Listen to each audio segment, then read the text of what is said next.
told that he is never to speak of this publicly and that everything he says is classified. It turns into this lush and green area, and he can't even believe his eyes. But that's just the beginning of his extraordinary story. He tells how all of a sudden he starts to see a shimmering rainbow city that's made of crystal. Beneath the frozen silence of Antarctica, something impossible has been found. Hidden under hundreds of meters of ice lies a colossal geometric structure, too symmetrical to be natural, too precise to be chance. Straight lines, perfect right angles, and corridors that appear to align with magnetic north. But who or what could have built such a thing in a land believed to have been uninhabited for millions of years? Something seems to be going on this mysterious continent at the South Pole. Expedition logs tell of compasses spinning uncontrollably, instruments failing without cause, and sudden withdrawals from missions that were never explained. Pilots flying over the region reported flashes of light beneath the ice and a low, mechanical hum that seemed to echo from below. If these accounts are mere illusions, why do so many witnesses describe the same phenomenon? And if they are not, what kind of intelligence could have left such a mark beneath the most desolate continent on Earth? Buried underneath the ice in Antarctica could well be stone temple constructions. There could be biological material, remains of beings that lived there and could still be there. For centuries, Antarctica has been seen as a dead world, a place of endless ice, untouched by civilization. According to mainstream archaeology, no ancient culture ever reached its shores, yet modern satellite imagery, radar mapping, and classified geological data suggest otherwise.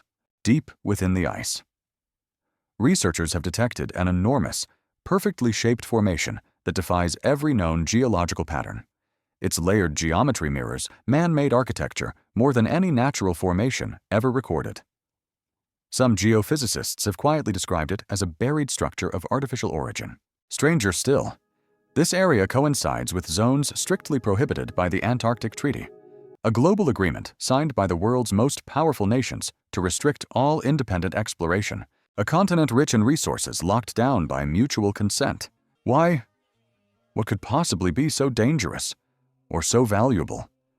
Beneath that ice, when expedition records, satellite anomalies, and eyewitness reports are pieced together, they begin to form a chilling picture, one that suggests something immense may be hidden below. Perhaps the remains of an ancient civilization erased by time, or the relic of something far older, built by an intelligence not of this earth. The deeper question is no longer what lies beneath, but who already knows, and why they've kept it secret for so long. It could be the greatest reveal in all of human history. When the first radar images of a massive structure buried beneath the Antarctic ice began to circulate, they were dismissed as sensor errors, static, shadow, illusion. But the patterns persisted: perfectly linear formations, geometric symmetry, and angles that should not exist in nature. And then came the question that changed everything. What if this isn't just ice and rock? Satellite data revealed outlines resembling foundations, rectangular grids, and circular corridors stretching for kilometers. The geometry was eerily familiar, echoing the blueprints of cities long vanished. That was when the oldest myth on Earth resurfaced: Atlantis. For thousands of years, the legend has endured, a radiant city of unimaginable wealth and knowledge, said to have mastered the forces of nature itself. Its towers gleamed with orichalcum, a metal more precious than gold. Its people commanded technologies that modern engineers still struggle to explain. And then, in a single night, it was gone. Plato wrote of Atlantis lying beyond the Pillars of Hercules, swallowed by the sea after a catastrophic flood. But new geological models of Earth's crust suggest a shocking possibility around 12,000 years ago, precisely when the last ice age ended. Massive shifts in continental ice could have displaced entire land masses. What if Atlantis didn't sink beneath the ocean, but froze beneath it? Recent radar imaging has revealed something else. Beneath the Antarctic plateau, heat signatures pulse from deep within the ice, too localized to be geothermal vents. Something is generating warmth where nothing alive should be. The deeper researchers look, the stranger it becomes. Patterns in the ice layers suggest rapid freezing, as if a sudden global event flash froze an entire region. Ancient legends from Greece, India, and the Andes all whisper of a great deluge and a southern kingdom of ice. Could they all be describing the same event the day an ancient world was entombed? Archaeologists hesitate to connect mythology with data, yet the coincidences are too precise, from Greek texts to the Sanskrit white continent of gods. To Andean myths of luminous teachers emerging from the south, every story points to one thing: lost civilization buried where no one dares to dig. If these radar readings do reveal the remnants of walls, corridors, or domes beneath the ice, then the next question becomes impossible to ignore: who built them, and how did they vanish? Mainstream archaeology insists that no civilization existed during the late Ice Age. Humanity, they say, was still primitive, scattered, and nomadic, according to textbooks. The first true cities appeared only 6,000 years ago, but the evidence emerging from Antarctica tells a story that does not fit. Every measurement, every pattern of symmetry contradicts what nature alone can create. Glaciologists argue that the radar anomalies could be ice formations, yet the ratios match architectural grids: 90-degree alignments, circular symmetry, evenly spaced voids. Nature may sculpt chaos, but not blueprints. Even the timing is unsettling. Core samples extracted near the radar sites contain microfossils and mineral residues consistent with warm, shallow seas, not a frozen desert. This region, once temperate and green, was suddenly encased in ice roughly 11,600 years ago, exactly when Plato dated the fall of Atlantis. If this correlation is real, then the myth may not be mythology at all. It may be memory, a record of something humanity once witnessed and then forgot. And that leads to the most dangerous question of all: if Atlantis truly existed, where and when did our civilization begin? Perhaps what we call legend is only history in disguise, a story retold by survivors of a forgotten age. Every layer of ice, every fossilized shell beneath Antarctica whispers of a time when the world was different, when continents breathed in other shapes, and civilizations rose and fell long before ours. Maybe Atlantis was not a place, but a pattern, a reminder that every age of brilliance eventually collapses into silence. Beneath the ice, the Earth remembers, holding the ruins of our predecessors, waiting for the moment we dare to look again. And if those patterns truly belong to an ancient city, then the most haunting question is not what happened to them, but what will happen to us when history repeats its cycle, because somewhere under that endless white, a memory is still alive, frozen in time, waiting to be rediscovered. There are theories so bold, they make even the most skeptical minds shiver. Some suggest that Atlantis was never human at all, but the work of visitors from beyond, beings who came to Earth, built a vast outpost, and vanished, leaving their architecture entombed beneath miles of Antarctic ice. To the ancient eyes that saw them, they were gods. To us, they are myths. Yet what if those myths were memories distorted, but real? Over the years, the deeper explorers dug, the quieter the world became. Official missions were canceled without reason. Research vanished from archives. Whistleblowers were silenced. It's as if the closer humanity comes to uncovering the truth, the stronger an invisible hand presses the information down. Some say governments already know what sleeps beneath the ice, but conceal it to protect the fragile order of human history. Others whisper that the technology buried there is being studied in secret, hidden beneath layers of both ice and deception. Still, the silence feels louder than words. And when the ice melts, what if the truth rises with it? Would we celebrate the discovery of our cosmic ancestors, or tremble before the proof that we were never alone, if an ancient civilization of godlike power was erased? What does that say about us, a species barely out of its infancy? Those who've journeyed near the restricted zones speak of impossible sensations. Antarctica, they say, isn't silent, it hums. It vibrates. It breathes. Imagine flying over a blinding sea of white when suddenly a pale blue glow blooms beneath the surface, bright, rhythmic, alive. It flares for a moment, then disappears, leaving only darkness and dread. Instruments fail. Radios crackle. The ground below seems to pulse. Teams have recorded deep, mechanical tones too steady, too deliberate to be ice shifting. The sound feels alive, resonating through the chest like the heartbeat of something immense. One expedition ventured too far. The moment they crossed into a restricted zone, every device went mad, compasses spun, GPS dissolved into static, and the crew began to hear faint whispers beside their ears. They saw nothing, but each voice seemed to know their names. Panicked, they turned back. Once outside the zone, The silence returned, as if nothing had happened. Scientists call it magnetic interference. Mystics call it an energy gate, a place where the veil between worlds thins. Some believe those who linger too long slip through it, vanishing into a realm that mirrors ours, but colder, older. Others describe the same haunting presence eyes that follow unseen, footsteps echoing where no one walks, and a feeling heavy, certain that something enormous waits below. In the journal of one lost explorer, the final line reads, "It's beneath us. Watching? Since then, camps have been found abandoned tents intact, fires unburned, food untouched, no blood, no footprints, only absence, if the glowing lights, the humming ground, and the disappearances are all true, what sleeps below the ice. A machine? A city? A consciousness? None of these tales appear in official reports.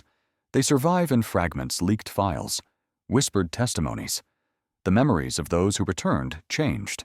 Perhaps the lights that flicker are not beacons, but warnings, and the low hum that trembles through the ice, not wind, but breath. Antarctica may seem lifeless, but it is not dead. It waits vast, patient, and aware. And when the day comes that the ice cracks open, and what sleeps beneath begins to stir, humanity will realize the most terrifying truth of all. We were never the first to awaken. To most of the world, Antarctica is nothing more than an empty wilderness, a land of endless ice, howling winds, and silence. Yet if it were truly nothing but ice and emptiness, why would nearly every major power on Earth have signed one of the strangest pacts in history in 1959? 46 nations agreed to the Antarctic Treaty, a document that forbids mining, military presence, and unsupervised exploration on an entire continent twice the size of Australia. Think about that. Throughout history, humanity has fought over the smallest islands, the thinnest veins of oil, the faintest traces of gold. But here in a land rumored to contain enormous mineral and energy reserves, the world suddenly chose peace and silence. No competition, no extraction, only secrecy. Some researchers believe such unity can be explained by only one thing, a truth buried so deep and so dangerous that governments would rather protect it together than let it ever be found. Leaked intelligence from the late 1940s points to a military operation that, on paper, was nothing more than cold weather training. The U.S. called it Operation High Jump, but when historians examined the logistics, the story began to unravel. Dozens of warships, aircraft squadrons, and more than 4,000 soldiers were sent to Antarctica, far too many for a routine exercise. And then, only months later, the mission was terminated without explanation. Official records say little, but whispers persist. Some crew members allegedly spoke of lights in the sky, disc-shaped objects rising from the ice, moving with impossible speed, vanishing into the clouds. Others reported entire squadrons returning early, equipment malfunctioning, communication lines severed. Within weeks, the entire operation was wrapped in silence. That same decade, reports of unidentified flying objects began to surge across the world. Coincidence or connection? Could Antarctica have been the origin point, the hidden base from which those crafts emerged? If so, it would explain why the superpowers that clashed everywhere else suddenly agreed never to clash here. Whoever controlled that technology would hold power beyond imagination. Decade after decade, the silence continued. Independent expeditions that ventured too far either vanished or were forced to turn back. Photos and videos showing vast geometric structures beneath the ice briefly appeared online only to vanish within days, flagged as fabrications or misinterpretations. But perhaps the labeling itself is the strategy. The simplest way to bury a truth is to drown it in disbelief. Why? Some ask. Do so many countries maintain research stations here, yet publish so little real science? Why are large sections of the continent marked as restricted zones, areas off limits even to other treaty members officially? These restrictions exist to protect the environment. Unofficially, they protect something else. There are rumors of explorers who returned from those zones with shattered memories recalling flashes of light, deep vibrations, and glimpses of pyramid-like forms protruding from the ice. Their recollections fragment mid-sentence, as if a portion of the mind itself had been erased. Could governments truly have the means or the motive to suppress such memories, Look closely at public satellite maps, and you will notice peculiar blurs and digital scars, places where the image has been softened or overwritten. In the early 2010s, amateur researchers claimed to find what looked like a vast tunnel entrance carved into the ice shelf. Within days, the coordinates went dark. The next update replaced it with a blank field of white. It makes one wonder, are we seeing reality? Or merely the version we are allowed to see? And then there is the quiet presence of the military. The Antarctic Treaty forbids armed forces, yet observers have repeatedly recorded transport convoys, unmarked aircraft, and heavy equipment moving across the ice, if there is truly nothing to fear. Why the weapons? If there is no threat beneath the surface, why guard it so carefully? Piece by piece, the puzzle forms a single, unsettling image. Antarctica is not a dead continent, but a vault, a sealed chamber whose contents are so monumental that rivals became allies to protect it. A secret large enough to unite enemies, strong enough to rewrite history, and terrifying enough to be buried under law. Ice and silence.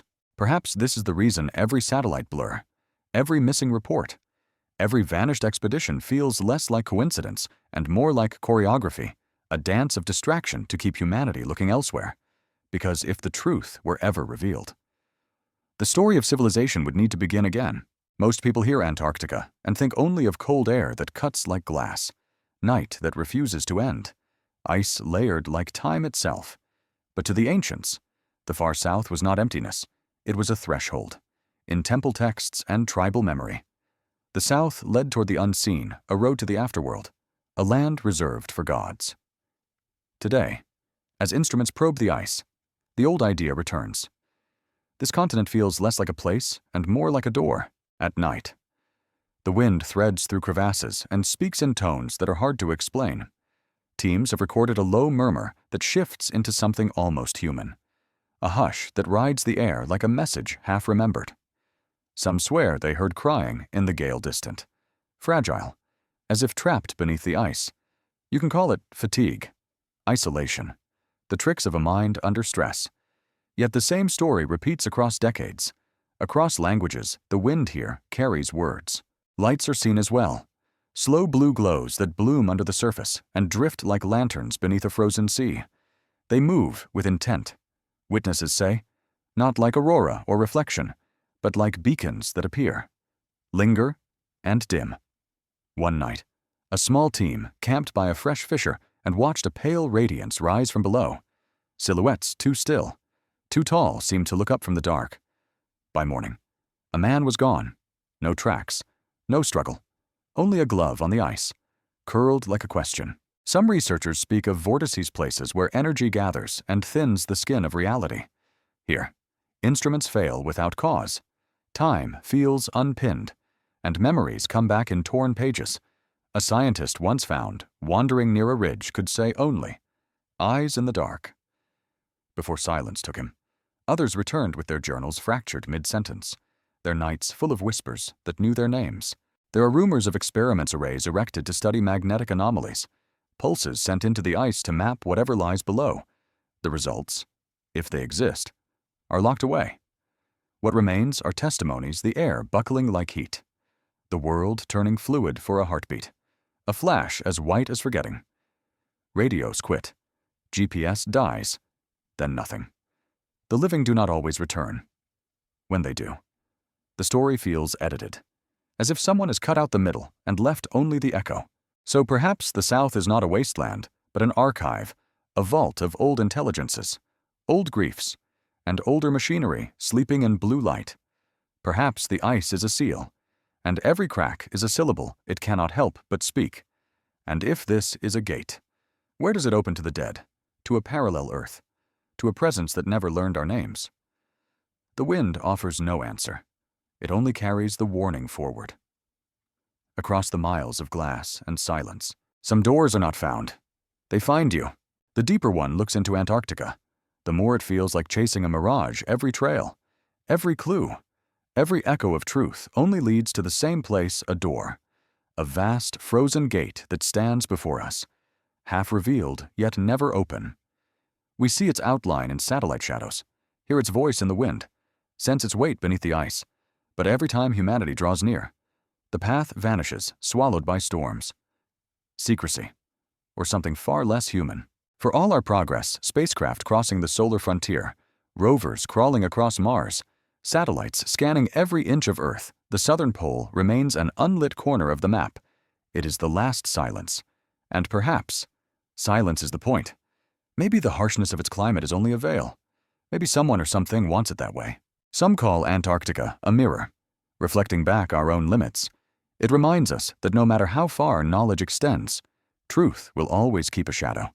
The buried bases, the strange lights, the whispers beneath the wind, they could all be illusions, or they could be the surface of something too immense for the human mind to face.